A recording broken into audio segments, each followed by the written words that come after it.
आज हम लोग जानेंगे जैन धर्म के बारे में। जैन धर्म का संस्थापक ऋषभदेव को माना जाता है, लेकिन जैन धर्म के वास्तविक संस्थापक महावीर स्वामी को माना जाता है। महावीर स्वामी जैन धर्म के 24वें और अंतिम तीर्थक थे। इनके बाद कोई तीर्थक नहीं हुआ। इन्होंने जैन धर्म के प्रचार प्रसार में बहुत बड़ा ही योगदान दिया। महावीर स्वामी का जन्म 540 ईस्वी पूर्व में वैशाली के कुंड ग्राम में हुआ था। इनका वास्तविक नाम वर्धमान था। इनका जन्म एक नात्रिक क्षत्रिय कुल में हुआ था और इनके पिता का नाम सिद्धार्थ और माता का नाम त्रिशला था। इनकी पत्नी का नाम यशोदा और इनकी एक पुत्री थी जिसका नाम था अरुजिया यानी प्रियदर्शना भी था। पार्श्वनाथ की तरह महावीर स्वामी ने भी 30 वर्ष की आयु में गृह त्याग कर दिया। समस्त इंद्रियों पर विजय प्राप्त करने के कारण महावीर स्वामी जीन कहलाए। संभवतः इनके जितने भी अनुयायी हुए सभी जैन कहलाए। 72 वर्ष की आयु में पावापुरी में इन्होंने 468 ईस्वी पूर्व में इनका निवारण प्राप्त हुआ। अपरिमित पराक्रम दिखाने के कारण उन्होंने महावीर स्वामी कहलाए। जैन धर्म के कुछ सिद्धांत हैं जो निम्न प्रकार से दिया हुआ है, जैसे आप देख सकते हैं। इसके मुख्य महाव्रत के रूप में 5 महाव्रत माना जाता है। पहला है सत्य या अमृता, दूसरा है अहिंसा, तीसरा है अस्चेय, चौथा है अपरिग्रह और अंतिम यानी 5वां ब्रह्मचर्य है। जैसे हम लोग पहला बात करेंगे सत्य और अमृता, यानी कहने का मतलब है इंसान को हमेशा सत्य बोलना चाहिए, कभी झूठ ना बोलना चाहिए, झूठ का सहारा ना लेना चाहिए। ऐसी बातें बोलनी चाहिए जिससे हमारी वाणी से दूसरे को दुख न लगे।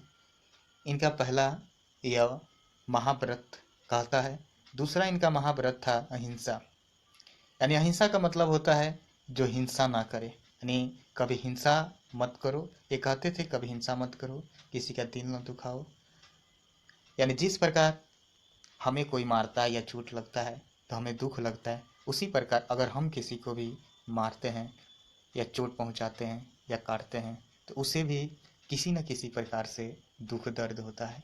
इसलिए हमेशा अहिंसा का ही पालन हर व्यक्ति को या हर इंसान को करना चाहिए, जिससे किसी के दिल पर किसी प्रकार के प्रहार ना करें। अगला हमारा पॉइंट है अस्चेज। अस्चेज का मतलब है कि कभी चोरी ना करें। किसी का कुछ सामान एक चोरी करना ही अस्चेत नहीं होता है, चोरी नहीं होती है, लेकिन किसी की सामान को देखकर भी लालच आना भी एक प्रकार की चोरी है। तो इसलिए हमेशा कहते थे कि किसी की सामान को देखकर यानी लालच ना करें, कभी किसी के सामान की चोरी ना करें, किसी को गलत निगाहों से ना देखें। इस प्रकार का इनका तीसरा व्रत जो है ये बताता है। चौथा है अपरिग्रह। अपरिग्रह का मतलब होता है संपत्ति का संग्रह ना करो, यानी ये कहते थे हमें संपत्ति का उतना ही संग्रह करना चाहिए जितना से हमारा जीवन चल सके। इतनी संपत्ति का संग्रह हम ना करें जिसके कारणवश हमें अनेकों प्रकार के दुखों का सामना करना पड़े। जैसे आप लोग जानते हैं, जो व्यक्ति जितना ही धनी होता है या अमीर होता है वो उतना ही दुखी होता है। जो व्यक्ति जितना ही गरीब होता है वो उतना ही सुखी और खुशहाल जीवन जीता है। जैसे अमीरों की अगर बात किया जाए तो अमीर एक से एक चीज़ों का प्रयोग करते हैं, खाने से लेकर सोने रहने जो भी चीज़ है, लेकिन फिर भी उनको चैन की कभी नींद नहीं आती है।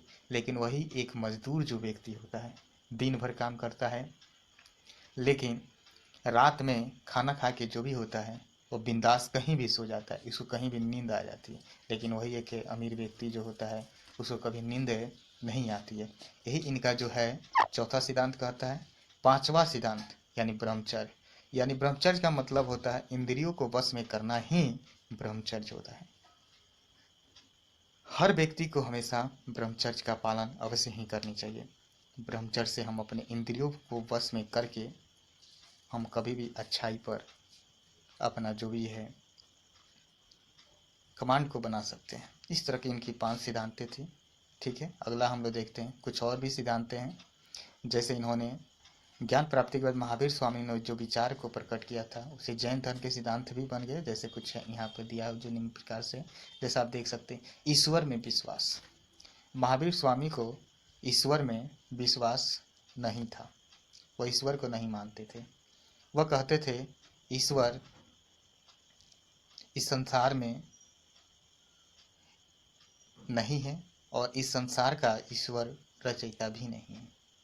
इनका यानी कहने का मतलब ईश्वर में अविश्वास रखते थे, वे ईश्वर को नहीं मानते थे, यानी नास्तिक, जिसे हम लोग नास्तिक भी कह सकते हैं। इस प्रकार की ये भावनाएं थी। अगला हमारा पॉइंट है आत्मा का अस्तित्व। महावीर स्वामी आत्मा का अस्तित्व मानते थे। प्रत्येक जीव, पेड़ पौधे सभी में आत्मा होता है, ये रियल बात है। जैसे जिस प्रकार से हमें किसी भी प्रकार का, जैसे हम लोग क्रियाएं करते हैं उस प्रकार के पेड़ पौधे भी अनेकों प्रकार की क्रियाएं करते हैं। जिस प्रकार हमें दुख दर्द होता है उन्हें भी उसी प्रकार के दुख दर्द होता है।